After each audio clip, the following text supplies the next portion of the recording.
Latar belakang yang kedua, bahwa kita ini tidak berjamaah. Padahal ya, padahal kita diajarkan oleh Allah dan Rasulnya itu berjamaah. Ya, jadi berjamaah itu bukan hanya sholat. Nah, kita sekarang ini kalau sholat wajib itu ya, dengar azan, memang kita nanti-nanti azan itu, ya kan? Kemudian kita bergegas ke masjid untuk melaksanakan sholat berjamaah. Tapi di bidang yang lain, di keadaan yang lain, di kondisi yang lain, kita justru tidak berjamaah, malah bercerai-berai atau individualistik, ya, tidak bersatu, ya, tidak saling mendukung, ya, tidak mensupport satu sama lain, malah curiga mencurigai, ya, ya, senang lihat orang susah, susah lihat orang senang. Padahal seharusnya Muslim itu saling mendoakan. Tercerai berai, beda paham aja, ya akhirnya eh, masing-masing lah jalannya. Yang golongan ini ya golongan ini, yang manhaj sini manhaj sini, tidak bersatu padu. Uh, dari dulu kita dicekokin oleh kapitalis ya. Kalau di bidang usaha misalnya, ya di bidang usaha, di bidang bisnis ya bisnis, selalu dibilang dulu dari kecil kita jangan apa kerjasama, jangankan sama orang lain, dengan saudara sendiri saja sering bertengkar, ya, sering pecah. Itu yang ditanamkan ke diri kita sehingga akhirnya kita tidak apa namanya tidak menjalin kerjasama yang baik, ya, tidak bisa bersirkah, ya, bermusyarakah, nggak pernah, jarang. Ya akhirnya ditambah lagi tidak punya ilmu muamalah. Ya akhirnya memang bisnis itu bisa saja apa namanya terpecah ya, dan akhirnya tidak berjalan dan hancur. Nah, padahal sebenarnya kita itu ya dianjurkan Allah untuk bersirkah karena dalam satu hadis qudsi ya, barang insya Allah kalau saya tidak salah, bahwa apabila ada dua orang yang bekerja sama ya, melakukan sirkah, melakukan kerjasama, maka ada Allah di dalamnya, di tengah-tengahnya. Dan apabila salah satu berkhianat, maka Allah akan pergi. Ya, dan ketika di dalam ada Allah itu ada keberkahan di dalamnya.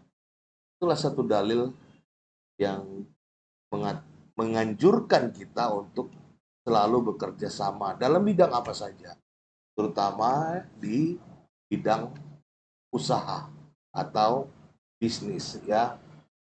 Jadi kita jalan sendiri-sendiri, apalagi kalau udah beda pemahaman, udah nggak mau bersatu lagi, tercerai berai ya.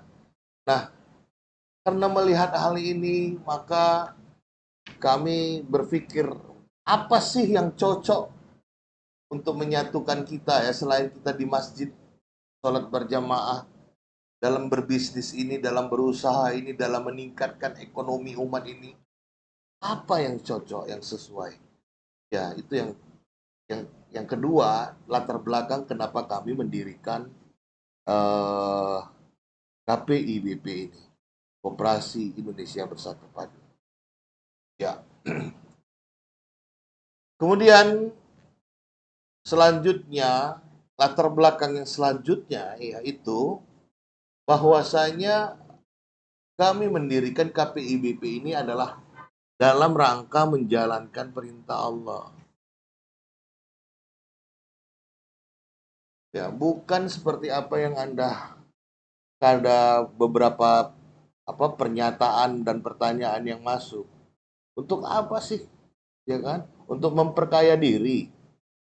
Ya, kalau untuk memperkaya diri nggak cocok kalau koperasi yang dibuka, karena koperasi itu bukan milik saya atau milik Anda doang, tidak, tapi milik kita semua.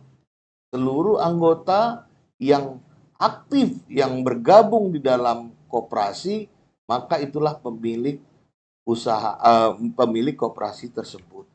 Jadi bukan satu dua orang, tapi seluruh anggota, ya, seluruh anggota. Nah, apa latar belakang ya menjalankan perintah Allah yang mana? Ya, pertama Az-Zariyat 56. Karena tugas manusia itu kan di dunia ini cuma dua yang diberikan Allah. Apa itu? Pertama, menjadi hambanya, ya, semata-mata beribadah kepadanya, ya. Bagaimana ini kita bisa 24 jam, ya kan, beribadah, ya kan? Jadi jangan salah bahwasanya ibadah itu cuman sholat doang, ya, puasa, apalagi bayar zakat, haji, ya. Bukan itu saja. Kalau enggak bagaimana Anda tidak diciptakan jin dan manusia semata-mata untuk beribadah kepada Allah. Bagaimana dalam keadaan 1 kali 24 jam kita terus merasa beribadah kepada Allah, ya. Ketika kita bekerja, apakah kita beribadah? Bisa jadi iya, bisa jadi tidak. Nah, ketika kita bekerja, ya kan, berniat hanya karena Allah dan untuk Allah, ya kan, maka itu nilainya juga ibadah.